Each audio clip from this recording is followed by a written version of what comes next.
ഇനി അരുൺകുമാർ ഈ ചർച്ചയുടെ തുടക്കത്തിൽ പറഞ്ഞു 41 നിന്ന് 42 സീറ്റായിട്ട് UDFന്റെ സീറ്റ് വർദ്ധിച്ചപ്പോൾ വലിയ ഒരു വിജയാരവം കാണുന്നു, 99 നിന്ന് 98 ഞങ്ങൾ കുറഞ്ഞപ്പോൾ വലിയ പരാജയം വന്നു എന്ന ഒരു പ്രതീതി സൃഷ്ടിക്കുന്നു. അത് ശരിയാണ് അരുൺകുമാറെ. കാരണം നിങ്ങളുടെ കൂടെ ആരൊക്കെയാണ് ഉണ്ടായിരുന്നത്?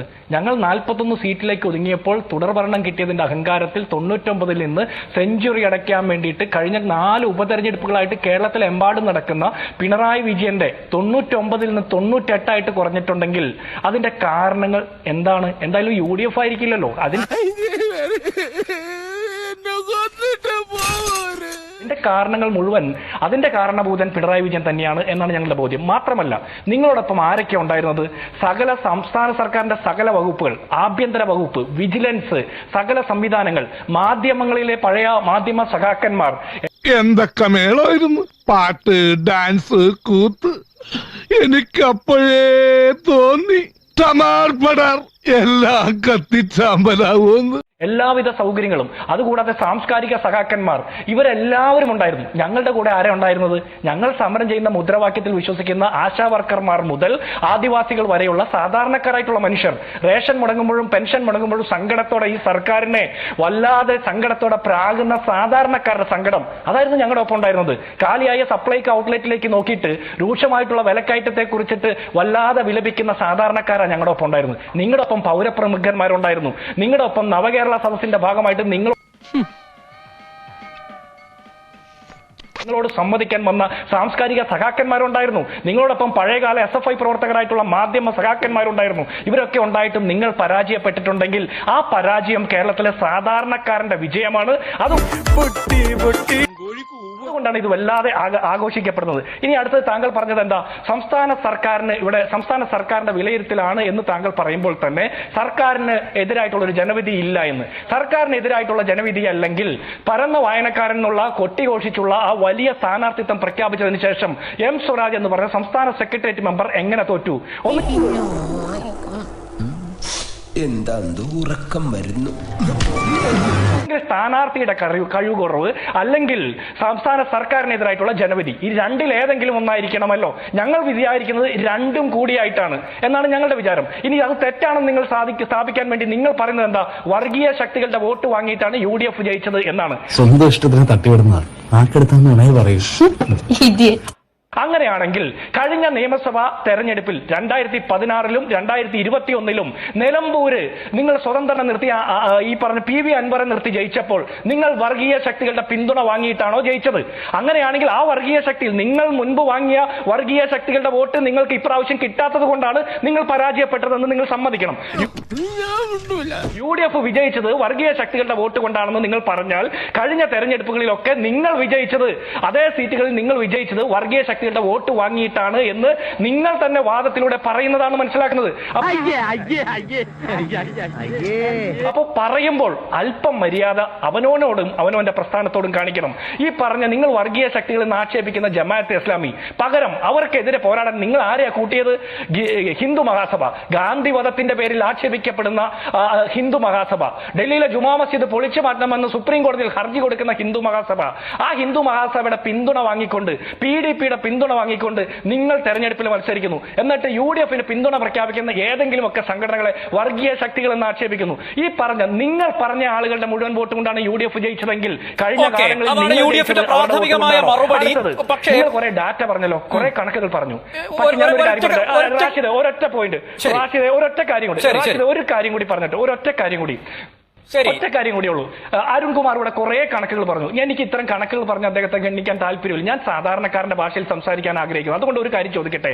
ഈ നിയമസഭാ ഉപതെരഞ്ഞെടുപ്പിന്റെ സമയത്ത് CPMന്റെ സംസ്ഥാന സെക്രട്ടേറിയറ്റ് യോഗം ചേർന്നിട്ട് നിങ്ങൾ എന്താണ് പറഞ്ഞത്? 2000-3000 ഇടയ്ക്ക് വോട്ടിന് സ്വരാജ് ജയിക്കുമെന്നാണ് പാർട്ടിയുടെയും LDFന്റെയും കീഴ്ഘടകങ്ങളിൽ നിന്നുള്ള റിപ്പോർട്ടെന്ന്. സംഭവിച്ചത് എന്താ? 11,077 വോട്ടിന് തോറ്റുപോയി. അതായത് നിങ്ങളുടെ കണക്കുകൾ മുഴുവൻ തെറ്റാണ്. നിങ്ങൾക്ക് സാധാരണക്കാരായിട്ടുള്ള ജനങ്ങളുമായിട്ടുള്ള ജൈവ ബന്ധം നഷ്ടപ്പെട്ടു. ജൈവ ബുദ്ധിജീവിയായിട്ടുള്ള പിണറായി വിജയൻ കേരളം ഭരിക്കുമ്പോൾ CPM എന്ന് പറഞ്ഞ പാർട്ടിയുടെ ജൈവിക ബന്ധം നാട്ടുകാരായിട്ടുള്ളത് നഷ്ടപ്പെട്ടു എന്നുള്ള തിരിച്ചറിവ് നിങ്ങൾക്കുണ്ടാവണം.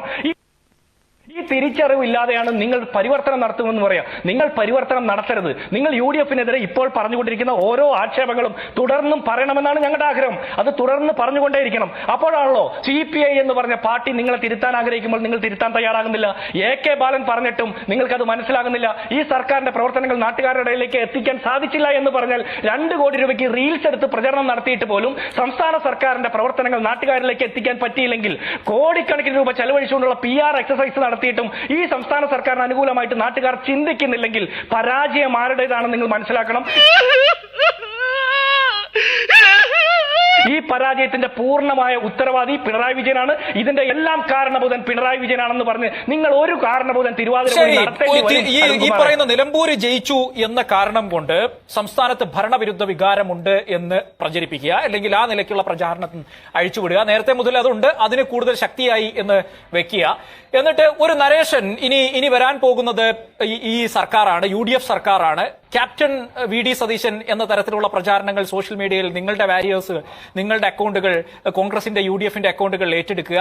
ഇപ്പോ ഒരു നമ്പർ പ്ലേറ്റ് വിവാദം പോലും, അതുമായി ബന്ധപ്പെട്ട ട്രോളുകൾ പോലും സോഷ്യൽ മീഡിയയിൽ താങ്കൾ ശ്രദ്ധിച്ചിട്ടുണ്ടാകും എന്ന് ഞാൻ വിചാരിക്കുകയാണ്. CM 2026 എന്നൊക്കെ പറഞ്ഞ് ആ വിധത്തിലുള്ള ഒരു പ്രതീതി സൃഷ്ടിക്കുക. ഇതുകൊണ്ടാകുമോ? അല്ലെങ്കിൽ ഇത് കേവലം ഒരു സീറ്റ്, ഇപ്പൊ ഈ പറയുന്ന പോലെ നിങ്ങളുടെ 41 42 ആക്കി അവരുടെ 99 98 ആക്കി എന്നതുകൊണ്ട് ചിത്രം കംപ്ലീറ്റ് മാറി എന്നെങ്ങനെയാണ് ബോധ്യപ്പെടുത്താൻ പറ്റുക? റാഷിദ്, അതിൽ 2 കാര്യമുണ്ട്. ഒന്നാമത്തെ കാര്യം, തൃക്കാക്കര ഉപതെരഞ്ഞെടുപ്പിൽ PT തോമസിന്റെ മരണത്തിന് ശേഷം നടന്ന തെരഞ്ഞെടുപ്പിൽ കേരളത്തിലെ മുഴുവൻ മന്ത്രിമാരും അവരുടെ ജാതിയും മതവും തിരിച്ച് തൃക്കാക്കര മണ്ഡലത്തിലെ സാധാരണ മനുഷ്യരുടെ വീട് കയറി, എന്നിട്ട് അവർ പരാജയപ്പെട്ടു. PT തോമസിന് കിട്ടിയതിന്റെ ഇരട്ടി ഭൂരിപക്ഷത്തിലാണ് ഉമാ തോമസ് ജയിക്കുന്നത്. അതുപോലെ പുതുപ്പള്ളി ബൈ ഇലക്ഷന്റെ സമയത്ത് ജെയ്ക്സി തോമസ് ഉമ്മൻചാണ്ടിയെ 6000 വോട്ടിലേക്ക് എത്തിച്ചു എന്ന് പറഞ്ഞ് ഇവർ കൊട്ടിഘോഷിച്ച ജെയ്ക്സി തോമസിന് വീണ്ടും തോൽക്കാനായിരുന്നു വിധിയുണ്ടായിരുന്നത്.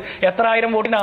ഉമ്മൻചാണ്ടിക്ക് കിട്ടിയതിന്റെ 4 ഇരട്ടി വോട്ടിന് തോറ്റു. പാലക്കാട് രാഹുൽ മാങ്കൂട്ടത്തിന്റെ വിജയം ഷാഫിക്ക് കിട്ടിയതിന്റെ 5 ഇരട്ടി ഭൂരിപക്ഷത്തിൽ. ഇനി ചേലക്കരയിൽ ഇവർ ജയിച്ചല്ലോ. ചേലക്കരയിൽ ഇവരുടെ K രാധാകൃഷ്ണന് കിട്ടിയ 40,000 വോട്ടിൽ നിന്ന് 12,000 വോട്ടിലേക്ക് ഇവരുടെ ഭൂരിപക്ഷം കുറയ്ക്കാൻ പറ്റിയപ്പോൾ അത് UDF-ന്റെ രാഷ്ട്രീയ വിജയം തന്നെയാണെന്ന് നമ്മൾ മനസ്സിലാക്കണം. അത്ര പെട്ടെന്ന് മനസ്സിലാക്കിയെടുക്കാനുള്ള ബുദ്ധി അതിനുണ്ടോടാ? അരുൺകുമാർ നേരത്തെ പറഞ്ഞ കണക്കുകൾ പ്രകാരമാണെങ്കിൽ, വോട്ട് ഷിഫ്റ്റിന്റെ കണക്കുകൾ പ്രകാരമാണെങ്കിൽ അത് ചേലക്കരയിലെ LDF-ന്റെ പരാജയമല്ലേ? ഇപ്പൊ വയനാട്ടിൽ രാഹുൽ ഗാന്ധിക്ക് ശേഷം വന്ന പ്രിയങ്ക ഗാന്ധിയുടെ വിജയം പോലും അത് ഞങ്ങളുടെ വിജയമാണല്ലോ. അത് നിങ്ങൾ മനസ്സിലാക്കണ്ടേ? അല്ലെങ്കിൽ നിങ്ങൾ പറയണം കേരളം മുഴുവൻ ഇത്രയധികം ലക്ഷക്കണക്കിന് വർഗീയവാദികളാണ് എന്ന് പറയണം. ആര് ഭരിക്കുമ്പോഴാണ്? പിണറായി വിജയൻ ആഭ്യന്തര വകുപ്പ് ഭരിക്കുമ്പോൾ കേരളം മുഴുവൻ ലക്ഷക്കണക്കിന് വർഗീയവാദികളുണ്ട്. ഈ വർഗീയവാദികൾ മുഴുവനാണ് ഈ UDF-നെ ജയിപ്പിക്കുന്നതെന്ന് നിങ്ങൾ സമ്മതിക്കണം. അപ്പൊ പിണറായി വിജയൻ എന്ന് പറഞ്ഞ ആഭ്യന്തരമന്ത്രി വെറും ഒരു വാഴയാണെന്ന് കേരളത്തിലെ ആളുകൾ കൈകൊട്ടിക്കൊണ്ട് പറയേണ്ടി വരും. അതല്ല ഉദ്ദേശം. ഞാൻ മാറി ചില പിന്നെ ചൂടാണ്ട് AC ഒന്നും ഇല്ല. അത് അപ്പൊ ഒന്നാമത്തെ കാര്യം. ഇനി രണ്ടാമത്തെ, റാഷിദ് പറഞ്ഞത് ക്യാപ്റ്റൻ വിവാദം. ഇവിടെ എല്ലാ കാലത്തും ഓരോ നേതാക്കന്മാരുമായി ബന്ധപ്പെട്ട് പലതരം ആരാധകരുണ്ടാവുന്നേ. എല്ലാ ആളുകൾക്കും ആരാധകരുണ്ട്. അരുൺകുമാറിനുണ്ട് ആരാധകർ. റാഷിദിലെ പോലും പല കൗണ്ടറുകൾക്ക് എത്രയോ ആരാധകർ കൈയടിക്കുന്നു, അനുകൂലമായിട്ട് സംസാരിക്കുന്നു. അപ്പോൾ എനിക്ക് പോലുമാണ് ആരാധകർ. ഇത്രയും ചെറിയ നേതാവായിട്ടുള്ള അല്ലെങ്കിൽ കോൺഗ്രസിന്റെ വക്താവായിട്ടുള്ള എനിക്ക് പോലും ആരാധകരുണ്ട്. ആരാധകർ ആരാധിക്കട്ടെ.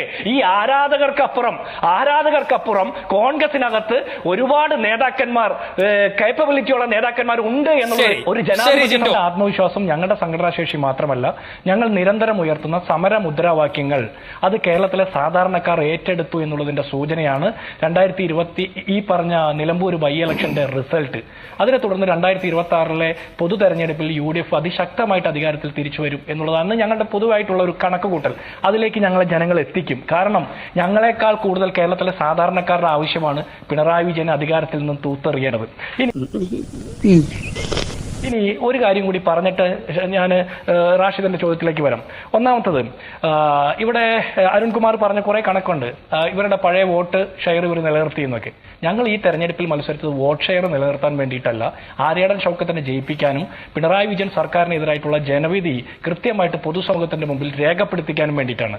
അപ്പോൾ ഞങ്ങൾക്ക് 790 വോട്ടിന്റെ കുറവ് ഉണ്ടായിട്ടുണ്ട് എന്നാണ് പറയുന്നത്. സ്വാഭാവികമായിട്ടും 4ാമതൊരു സ്ഥാനാർത്ഥി എന്നുള്ള നിലയിൽ സിറ്റിംഗ് MLA ആയിട്ടുള്ള PV അൻവർ മത്സരിക്കുമ്പോൾ അത്തരത്തിൽ എന്തെങ്കിലുമൊക്കെ ചെറിയ വോട്ടൊക്കെ അങ്ങോട്ടും ഇങ്ങോട്ടും പോകുന്ന വോട്ടുകളുടെ ജാതിയും മതവും തിരഞ്ഞ് അവരൊക്കെ ഏത് രാഷ്ട്രീയ പാർട്ടിയിലാണെന്ന് കൃത്യമായിട്ട് എണ്ണി തിട്ടപ്പെടുത്താൻ നമ്മൾ ആരുടെയും വോട്ട് കഴിയുമ്പോൾ ഒളിഞ്ഞു നോക്കുന്ന പരിപാടിയൊന്നുമില്ല. എന്നാലും പൊതുവിൽ നമുക്കൊരു കണക്ക് വെച്ച് പരിശോധിച്ചാൽ 4 വർഷത്തെ പ്രതിപക്ഷത്തിന്റെ പ്രവർത്തനം കൊണ്ട് ഒരു വോട്ട് പോലും അധികം നേടാനായിട്ട് UDF സാധിച്ചില്ലല്ലോ എന്ന് ഞങ്ങളെ ആക്ഷേപിക്കുന്ന അരുൺകുമാറിനോട് എനിക്ക് ചോദിക്കാനുള്ളത്, 9 വർഷത്തെ ഭരണത്തിന്റെ നേട്ടം കൊണ്ട് ഒരു വോട്ട് പോലും നിങ്ങൾക്ക് അധികം നേടാൻ പറ്റിയില്ല എന്ന് മാത്രമല്ല, പി ശ്രീരാമകൃഷ്ണൻ മത്സരിച്ചപ്പോൾ കിട്ടിയ വോട്ട് പോലും നിലനിർത്താൻ നിങ്ങൾക്ക് സാധിച്ചില്ല.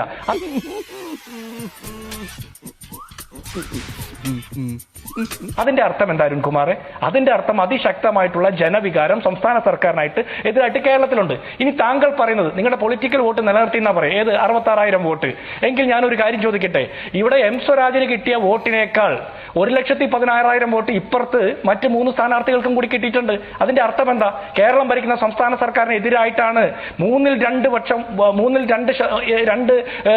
വിഭാഗം ആളുകൾ വോട്ട് ചെയ്യുന്നതെന്നാ. അതിന്റെ അർത്ഥം എന്താ? നരേന്ദ്രമോദി 40% താഴെ ആളുകളുടെ പിന്തുണയോടെ ഈ രാജ്യം ഭരിക്കുമ്പോൾ അരുൺകുമാറിന്റെ പാർട്ടിയും എന്റെ പാർട്ടിയും ഒന്നിച്ച് പറയുന്നത് എന്താ? 60%-ലധികം മനുഷ്യരുടെ പിന്തുണയില്ലാത്ത സർക്കാരാണ് രാജ്യം ഭരിക്കുന്നതെന്നാ. ആ തിയറി ഇവിടെയും ആപ്ലിക്കബിൾ അല്ലേ അരുൺകുമാറെ?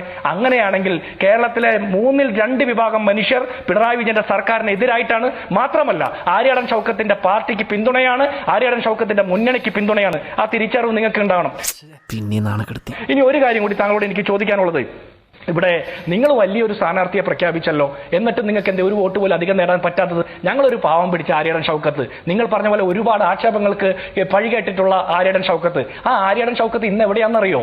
ആന കുത്തിക്കൊന്ന ഒരു ആദിവാസിയുടെ മൃതശരീരം എടുക്കാൻ പോയിട്ട് കൊടുങ്കാട്ടിപ്പെട്ടിരിക്കുന്ന ആര്യാടൻ ഷൗക്കത്ത് എന്ന് പറഞ്ഞ നിലമ്പൂരിന്റെ MLA. നിങ്ങൾ മത്സരിപ്പിച്ച ആ വല്ലാത്ത പരന്ന വായനക്കാരൻ, ആ സാംസ്കാരിക ബുദ്ധിജീവി എവിടെയുണ്ട്?